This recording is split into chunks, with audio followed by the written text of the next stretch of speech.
Hello student, आज हम शुरू करने जा रहे हैं सब्जेक्ट साइंस। साइंस का आज हम फर्स्ट चैप्टर स्टार्ट करेंगे जिसका नाम है केमिकल रिएक्शन एंड म्यूटेशन। सबसे पहले हम बात करेंगे इस साइंस सब्जेक्ट की पूरा सिलेबस, किस तरीके से इसका सिलेबस है, कौन सा चैप्टर कितने नंबर का आता है, बोर्ड एग्जाम कितने मार्क्स का होता है, इंटरनल एग्जाम कितने मार्क्स के होते हैं।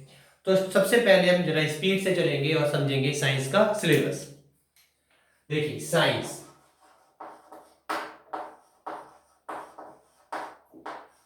100 मार्क्स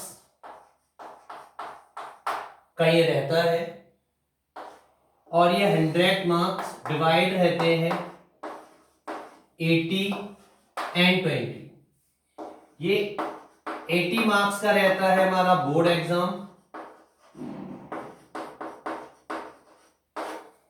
और ये 20 मार्क्स रहते हैं हमारे internal.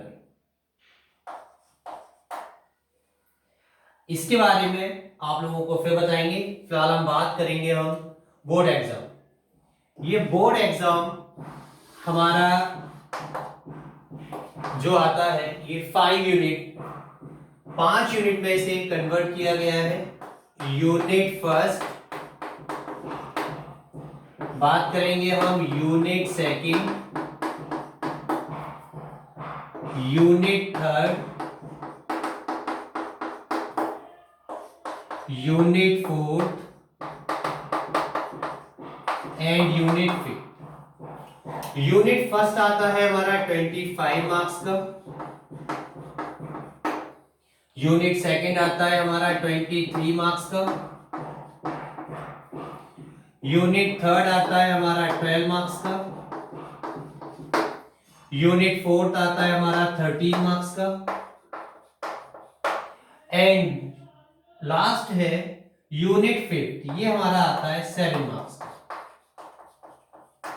As per CBSE.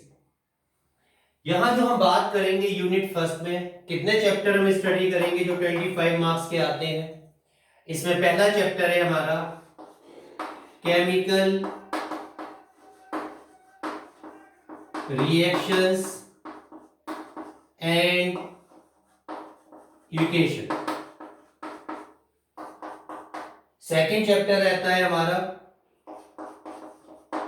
Acid, base and salts.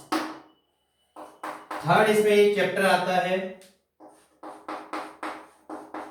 Metal and non metal, metals and non metals. इसके बाद हमारा फोर्थ आता है कार्बन एंड इट्स कंपाउंड और लास्ट आता है पेरियोडिक क्लासिफिकेशन ऑफ एलिमेंट। ये 5 चैप्टर्स आते हैं हमारे यूनिट फर्स्ट में जो 25 मार्क्स के आते हैं। इसके बाद हम बात करेंगे यूनिट सेकंड जो 23 मार्क्स का आता है। यूनिट सेकंड में जो पहला चैप्टर आता है हमारा वो है लाइफ प्रोसेस। सेकंड चैप्टर आता है हमारा कंट्रोल एंड कोऑर्डिनेशन। थर्ड आता है हमारा रिप्रोडक्शन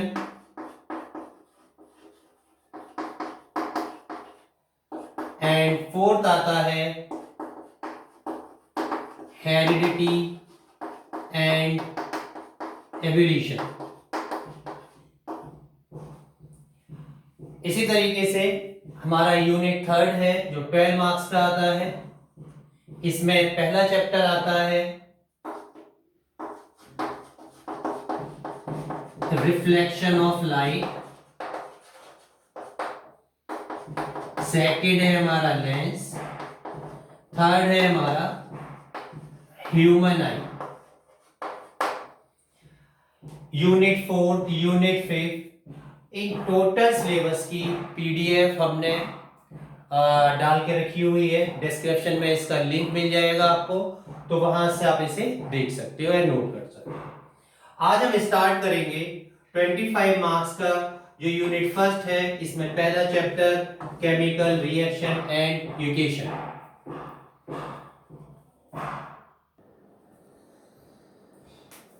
चलिए स्टूडेंट, तो आज स्टार्ट करते हैं हम यूनिट फर्स्ट का first chapter chemical reaction and equation. Chemical reactions and equations. First of all हम बात करेंगे इस चैप्टर में हम कौन कौन से टॉपिक कवर्ड करेंगे। तो पहला देखेंगे topic to be covered in this chapter. First topic है व्हाट इज केमिकल रिएक्शन। तो हम बात करेंगे हम यहां पर केमिकल रिएक्शन। पहला टॉपिक हम ये क्लियर करेंगे। सेकंड टॉपिक हम कवर करेंगे व्हाट इज केमिकल यूकेशन। थर्ड हम बात करेंगे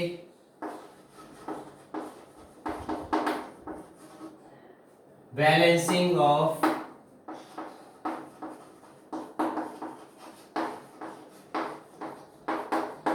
केमिकल इक्वेशंस। इसी क्रम में अगला टॉपिक हम देखेंगे balancing of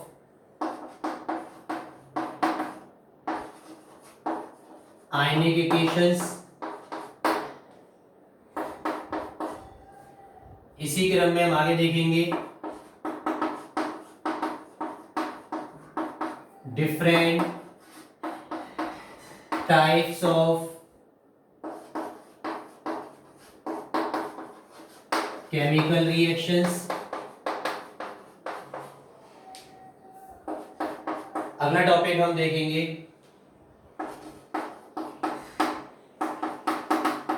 activity reactivity. Reactivity series of metals. अगला टॉपिक देखेंगे oxidation and reduction reactions. And last topic है effect of oxidation and reduction in everyday life. Everyday life. ये कुछ टॉपिक हैं जो हम chemical reaction and equations chapter में complete करेंगे। तो पहले हम देखेंगे first chapter topic chemical reaction. Note कर लीजिएगा, नोट कर लिया। एक थोड़ी सी यहां प्रॉब्लम है, बैलेंसिंग यहां एन आएगा, ठीक है। चलिए आगे देखते हैं। इसका पहला टॉपिक उठाते हैं हम। टॉपिक है हमारा chemical reactions.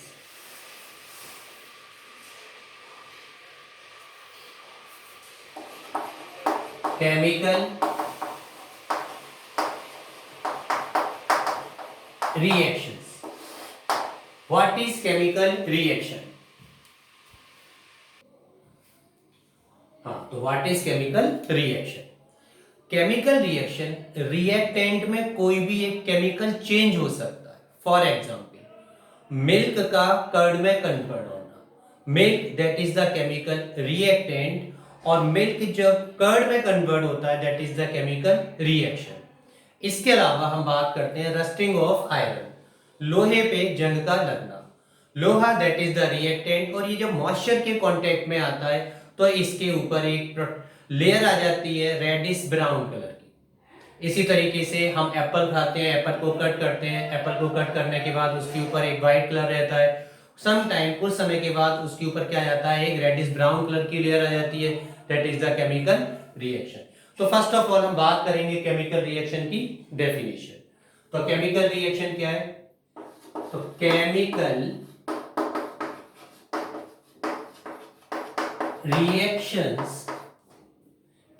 reaction is a process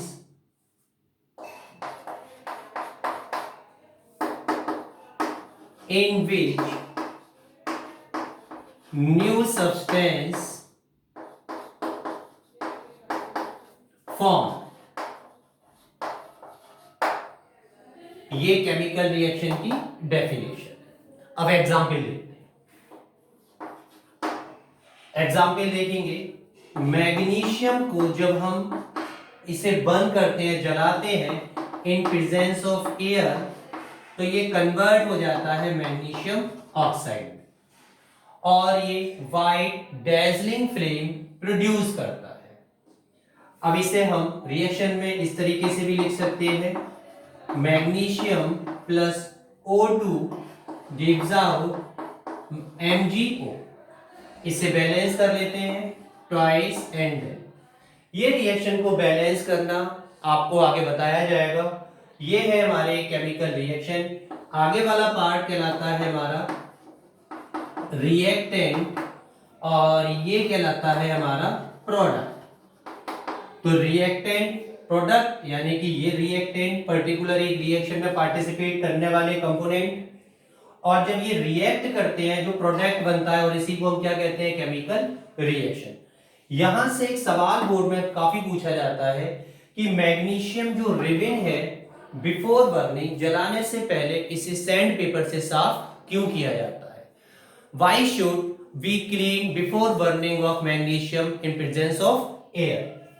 reason है इसका, देखिए मैग्नीशियम क्या है, एक हाईली रिएक्टिव मेटल है, और ये जैसे ही इसे ओपन करके हम रखते हैं तो एटमॉस्फेयर में कार्बन डाइऑक्साइड भी होती है, कार्बन डाइऑक्साइड O2।